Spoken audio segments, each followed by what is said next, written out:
Good morning student. MDS university Ajmer के BA honours political science part third के paper 12th के मेरे प्रिय युवा साथियों, कल हम लोगों ने आपके इस पेपर में नई आइडियोलॉजी का अध्ययन शुरू किया था, इम्पीरियलिज्म या साम्राज्यवाद। कल हमने इसकी परिभाषाएं, अर्थ, व्याख्याएं और रूप देखे थे। आज एक नए पहलू पर बात करेंगे, वो है साम्राज्यवाद के विकास के कारण।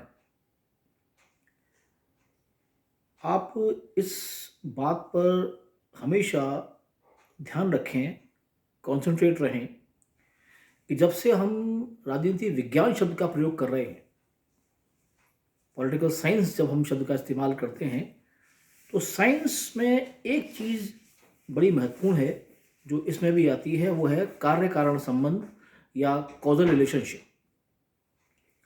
आशा ये है कि कोई भी घटना शून्य में से नहीं आती, उसके निश्चित कारण होते हैं और उनको तलाशना, उनको ढूंढना और यदि वो गलत हैं तो उन्हें ठीक करना, ये सब विषय के विद्वानों के कार्य माने जाते हैं। ठीक वैसे ही साम्राज्यवाद के भी विस्तार के या विकास के कुछ कारण खोजे गए हैं। इसकी बात हम आपसे आज करने जा रहे हैं। पहला बिंदु इसके अंदर है आधिपत्य स्थापित करने की लालसा। आप लोगों ने बीए पार्ट फर्स्ट में राजनीति विज्ञान के अन्य विषयों के साथ संबंध पढ़े हैं। उसमें एक विषय है मनोविज्ञान या साइकोलॉजी।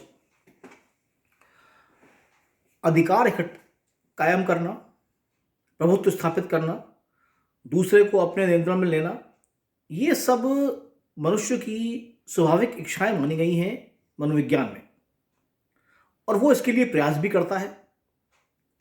जैसे आप किसी और पर ना जाएं, आप जिस क्लास में पढ़ते थे, छोटे स्कूल की आप बात करें या अभी की, आप नोट करें किसी ना किसी से आप मुकाबला जरूर करते हैं कि मुझे इससे ज़्यादा नंबर लाने हैं, या मुझे इसको पीछे छोड़ना है, या मुझे इससे आगे निकलना है। ऐसा क्यों करते हैं? कभी सोचिएगा। ये प्रवृत्ति है, बेसिक नेचर है इंसान। और राजनीति विज्ञान में जो इस विषय के प्रकांड विद्वान हैं, उन्होंने कहा है कि दूसरों को अपने नियंत्रण में करने की, अपनी मर्जी में ढालने की प्रवृत्ति इंसान की स्वाभाविक है, और इसी कारण व्यक्ति अपने साम्राज्य का विस्तार करता है। अब आपके नियंत्रण में कौन आएगा? जो आपसे पिछड़ा होगा या कमजोर होगा, या जिसको आप दबाव में ले पाएंगे। अपने से शक्तिशाली पर आप हाथ नहीं डाल सकते, क्योंकि वो आपके लिए खतरा बन जाएगा। जैसे आप लोग बीए पार्ट फर्स्ट में पढ़ चुके हैं, भारतीय विचारक, आपने मनु पढ़ा है, कौटिल्य पढ़ा है। उनके सप्तांग सिद्धांत को याद कीजिए। उनका जो मंडल सिद्धांत है, उसमें उन्होंने राज्यों के बताए हैं मंडल, अरिमित्र, आपको याद आ रहा होगा। उसमें राज्य आपसे ताकतवर भी होते हैं, आपसे कमजोर भी होते हैं। तो आपसे ताकतवर से आप उलझते नहीं हैं, लेकिन हाँ, कमजोर को देखकर आपकी वो इच्छा बलवती होती है कि हाँ, मैं इसको कंट्रोल कर सकता हूं, अपने नियंत्रण में ले सकता हूं। यही चीज साम्राज्यवाद का एक मूल कारण मानी जाती है। अगला बिंदु है, ये थोड़ा व्यवहारिक है, प्रैक्टिकल है, वो है अतिरिक्त जनसंख्या के लिए स्थान की तलाश। अब देखिए, प्राकृतिक संसाधन निश्चित हैं, देश का भूभाग स्थिर है, बढ़ क्या रही है? जनसंख्या, आबादी। और ये जनसंख्या या आबादी शून्य में निवास नहीं करती, बल्कि ये भूमि पर निवास करेगी। इसको अपने विकास के लिए, विस्तार के लिए संसाधन भी चाहिए होंगे। वो कहां से आएंगे? दुनिया में ऐसे अनेक उदाहरण हैं जैसे आप हम जापान की बात करें, प्रथम विश्व युद्ध से पहले की, तो जापान ने कोरिया, फार्मोसा, मंचूरिया पर नियंत्रण स्थापित किया अपनी आबादी को बसाने के लिए। या आप देखिए, इटली ने लीबिया, इथोपिया, अफ्रीकी देशों में बसाया।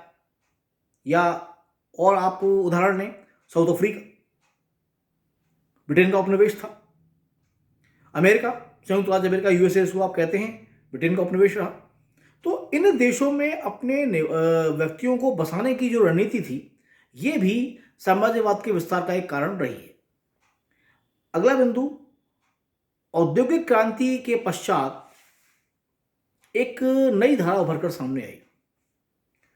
आप ध्यान रखिए इस चीज का कि आपकी जो फैक्ट्री हैं, मिल हैं, लग तो गई, आपने वहां उत्पादन शुरू कर दिया। आपका लाभ तब आपको मिलेगा जब आपका वो तैयार माल बिकेगा, और उस तैयार माल के बिकने से पहले जरूरी है कि उस तैयार माल को बनाने के लिए आपके पास कच्चा माल भी हो, जिसको आप अंग्रेजी में रॉ मटेरियल कहते हैं। ये दोनों ही जो खोज हैं, ये उपनिवेशों में पूरी होती है। आप देखिए, हम अपने ही देश का उदाहरण लेते हैं। ब्रिटिशर्स ने भारत में कितने उद्योग धंधे लगाए? जवाब मिलेगा शून्य, नहीं के बराबर। उन्होंने भारत को केवल एक कृषि प्रधान देश माना और इस सिद्धांत पर चले कि भारत से कच्चा माल प्राप्त करें और इंग्लैंड में वो तैयार होकर वापस आए। ये तो देखिए, एक शर्त पूरी हो रही है, कच्चा माल मिल रहा है। दूसरा, इतनी घनी आबादी वाले देश के अंदर तैयार माल को बेचने के लिए आपको एक अच्छा खासा मार्केट मिलता है, बाजार मिलता है। तो ये जो कच्चे माल के स्रोत और तैयार माल को बेचने का जो तरीका है, ये भी उपनिवेशवाद के आगे विस्तार होने का एक बड़ा कारण रहा है। और इंडस्ट्रियल रेवोल्यूशन होने के बाद, औद्योगिक क्रांति होने के बाद, ये चीज बहुत तेजी से बढ़ी। आज ये आर्थिक साम्राज्यवाद के रूप में जारी है, एक नए रूप में। अगला है विदेशी पूंजी का नियोजन और सस्ता श्रम। मैंने आपको शुरुआत में कहा कि कोई भी देश अपने से ताकतवर देश को अपना उपनिवेश नहीं बनाता। कमजोर आर्थिक दृष्टि से, शैक्षिक दृष्टि से, प्राकृतिक संसाधनों के विदोहन की दृष्टि से, जैसे आज आप देखें तो जो खाड़ी के देश हैं, उनके पास तेल के रूप में एक ऐसी चाबी है जिससे दुनिया चलती है, वो मास्टर की है। लेकिन उनके पास उन तेल के कुओं से तेल निकालने का, उसको साफ करके बेचने का जो तकनीक चाहिए, वो नहीं। इसके लिए वो पश्चिम के देशों पर आश्रित हैं। अब आप सोचिएगा, इन देशों ने उन देशों को वो तकनीक सिखाई क्यों नहीं? चाहते तो कर सकते थे भाई, सीखने की कोई उम्र नहीं होती और इंसान जब चाहे सीख सकता है, लेकिन ऐसा हुआ नहीं। तो अब हो क्या रहा है, उनकी विदेशी पूंजी का वहां इन्वेस्टमेंट हो रहा है, विनिवेश हो रहा है, और दूसरे वहां जो उनको श्रम मिल रहा है वो सस्ता है। आज आप देखिए, इंटरनेशनल रिलेशंस आप पढ़ रहे हैं, अंतर्राष्ट्रीय संबंध के चैप्टर आपने इस साल पढ़े होंगे। मैं समझता हूं मेरे साथियों ने आपको बताया होगा। एक टर्म आती है नॉर्थ साउथ डायलॉग, उत्तर दक्षिण संवाद। एक आता है दक्षिण दक्षिण संवाद, यानी उत्तर के जो देश हैं वो प्रतीक हैं विकसित राष्ट्रों के, और दक्षिण के जो प्रतीक हैं वो हैं अर्धविकसित और विकासशील देशों के। अर्धविकसित और विकासशील देशों के जो अंतर संबंध हैं, यानी इसको आप कहते हैं नॉर्थ साउथ टॉक, ये बेसिकली इसमें एक बड़ा मुद्दा रहता है सस्ता श्रम, चीप लेबर। भाई उनके देशों में तो श्रम बड़ा महंगा है। आप अभी देखते होंगे, मैं आपको उदाहरण दूं, बड़ा दिलचस्प है। आजकल आप देखते होंगे पेन, पेंसिल और सब चीजें, ये दो किस्म की आती हैं। एक यूज एंड थ्रो, दूसरी रिपेरेबल, जिसका आप मरम्मत करके दोबारा इस्तेमाल ले सकते हैं। ये यूज एंड थ्रो कल्चर वहीं से आया है। कारण ये है कि उनके यहाँ श्रम इतना महंगा है कि उन्होंने वस्तुओं को ऐसा बनाना शुरू किया जो इतनी सस्ती हो कि आपको उनको फेंकने में कोई गुरेज ना हो, कोई परेशानी ना हो, और आप बहुत कम दाम देकर नया खरीद लें। हमारे एक साथी एक बार यूरोप की यात्रा पर गए थे। उनका बड़ा ये दिलचस्प उदाहरण है जो मैं आपसे शेयर कर रहा हूँ कि एयरपोर्ट के ऊपर जब वो नीचे उतरे तो उनके बैग का हैंडल निकल गया। ठीक है, एक स्वाभाविक घटना है ये। अब वो बाहर आए, अब उन्होंने पूछा कि भाई इसको ठीक कराना है, सामान है सिर्फ उनका, उसको उठाएं कैसे। टैक्सी वाले से पूछा कि भाई कहीं ले चलो, इसको मरम्मत कराना है। वो गए, कहीं नहीं मिला। बहुत मुश्किल से जाकर किसी एक गली में वो लेकर गया साहब, जहां पर कोई व्यक्ति उस काम को करने को तैयार हुआ। और आप ताज्जुब करेंगे, उसने 2 टाँके लगाने की जो कीमत मांगी है, जो मजदूरी मांगी है, उतने का तो वो बैग नहीं था। ये साबित करता है कि वहां श्रम कितना महंगा है। उस सस्ते श्रम को वो इन विकासशील देशों के माध्यम से प्राप्त करते हैं। उद्योग लगाया आपके यहाँ, पॉल्यूशन हुआ आपके यहाँ।